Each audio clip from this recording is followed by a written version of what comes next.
风起洛阳开播了，无论是马伯庸的书粉，还是主创们的粉丝，想必等这部剧都等很久了。2019年6月27日，改编自马伯庸同名小说的网剧《长安十二时辰》，没打一声招呼直接开播，可仅仅开播8小时，该剧便在豆瓣以8.8的高分开分，一跃成为2019上半年评分最高的古装剧，还拿下了第30届中国电视金鹰奖优秀电视剧奖最佳摄影奖，以及白玉郎最佳美术最佳摄影奖。长安十二时辰的成功也让投资方看到了马伯庸 IP 的无限潜力，所以投资 S 家的风起洛阳来了。第一天很乌龙，因为平台内部原因，风起洛阳推迟了1个多小时上线。可是这边还没看到片子呢，豆瓣评论区就涌现出的大量的1星以及5星好评。从他们的评论阵容来看，还都是看过剧的观众，小作文写的也都是很真情实感。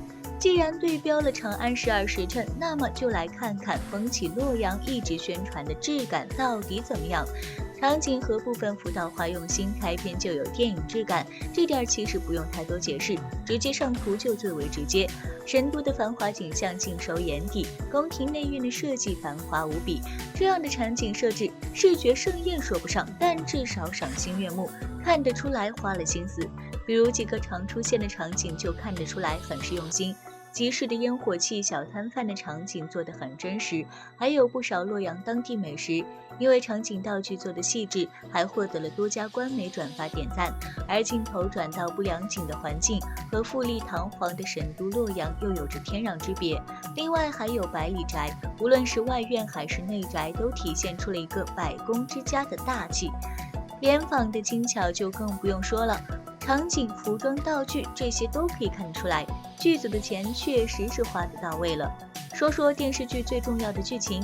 剧集讲述了一个发生在5州时期，一群出身不同阶层的人为调查洛阳悬案而发生的一系列故事。该剧通过3线叙事，将3起看似毫不相关的案件引到一起，在悬念设置上可谓非常精妙。首先通过特定的背景带出引子，告密者在5州时期为了巩固自己的地位铲除异己，武则天推出了告密制度。他将4个铜轨置于洛阳宫城外，任何人都可以将投书放进铜轨之中，直接向他进言献策，或者告密官员违法之事。为了保证投书能够及时送达到皇帝手中，排除其他的权力干扰，武则天还专门设正谏大夫补阙11-3人，共同在朝堂前主管铜轨之事，主要负责每天将收到的投书送到武则天手上。风起洛阳的故事就是从一对告密妇女死于难事开始的。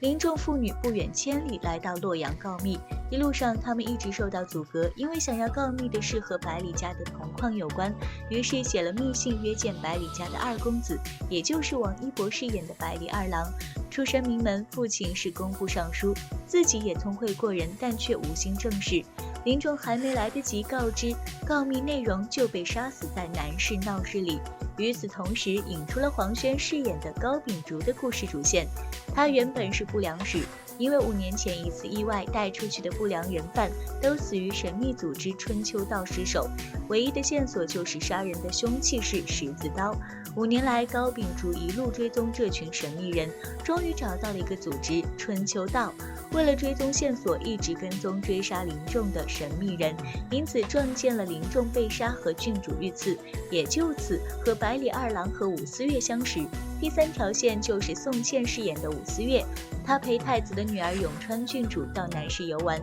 却不想遇到了林仲被追杀一事。闹市中还有不少人准备对郡主下毒手，而从永川郡主遇刺一事又引出了洛阳最重要的情报部门联访。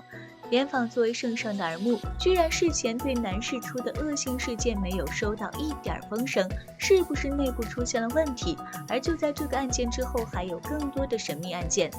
百里二郎的婚礼之上，父亲被人毒杀，高秉烛恰好就在现场。一个告密案引出了一大堆的未解之谜，而且一环扣一环，看似毫无关系，实则暗藏玄机。可以说，在悬疑的设置上面，风起洛阳还是做得很成功的，但是还是免不了质疑。一方面是节奏的问题，还有就是风起洛阳谁是主角的问题。高秉烛的线很丰满，但是拍摄上却显得很赶，很多事情没交代清楚，还有不断的回忆重复，节奏快是一方面，但也要让人看得懂才行。与之相反，百里二郎的线又放得很慢，这边已经万分紧急，那边还在店里品鉴美食，中途还有百里二郎和柳然的爱情线交代得很清楚，家世纠葛、爱恨情仇、前妻的不情愿，中间的真相，这也就引发了不少质疑，究竟谁才是主角？关于相关话题还登上了热搜第一。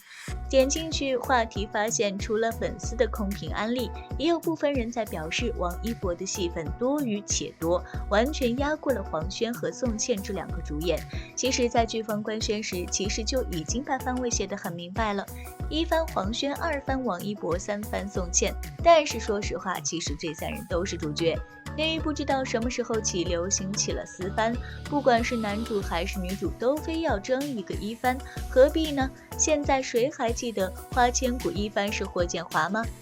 番位对于爆剧的影响真的不重要，而且王一博这条线虽然有点突兀，但是话说百里弘毅和柳然还挺好磕的，这一对一上来就在父母之命的约束下成了亲，大家也能看得出亲娘和百里弘毅之间是有感情的，亲娘喜欢百里弘毅，百里弘毅也不讨厌亲娘，只是因为对于父亲安排婚姻的不接受，让百里弘毅对亲娘有所抗拒，所以成亲当日才有所抗拒。为了照顾父亲的意愿，才走完了结婚流程，却在婚事进行到一半，百里岩被杀，随后婚礼戛然而止，二人也并没有圆房。先婚后爱，强扭的瓜爆甜。本来根据剧情设定，他们的感情应该是先婚后爱，这也符合人设。可是，在最近的剧情中，一切悄然转变，虐恋开始。二郎叔父下线，又得知二郎父亲死亡的真相跟叔父有关，不知道该如何面对。话说32岁的宋轶演绎一个10几岁的女孩子，竟然没有丝毫的违和感，演技点赞。宋轶的一举一动和眼神都演绎出柳然有胆识又有大家小姐的风范。她是聪明可爱、善解人意、做事干练的小娇妻。二郎和亲娘一时不知道该羡慕嫉妒谁。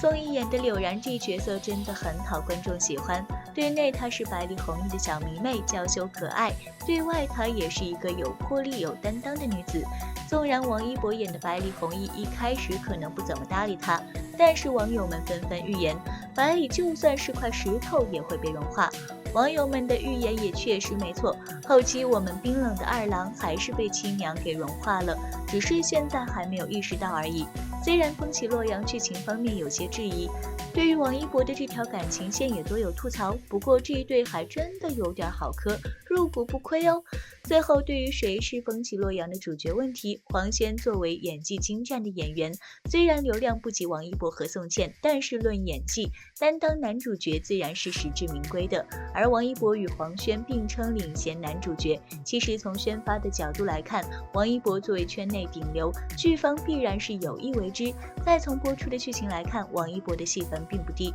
这就说明了他在剧中的重要地位是不可摇动的。他与黄轩并称领衔男主角，又有何不可呢？既然大家都是主角，也就没有谁是主角的问题啦。好啦，本期视频就到这里了。如果你有其他感兴趣的话题，请在评论区积极留言与我们互动。我们下期再见啦！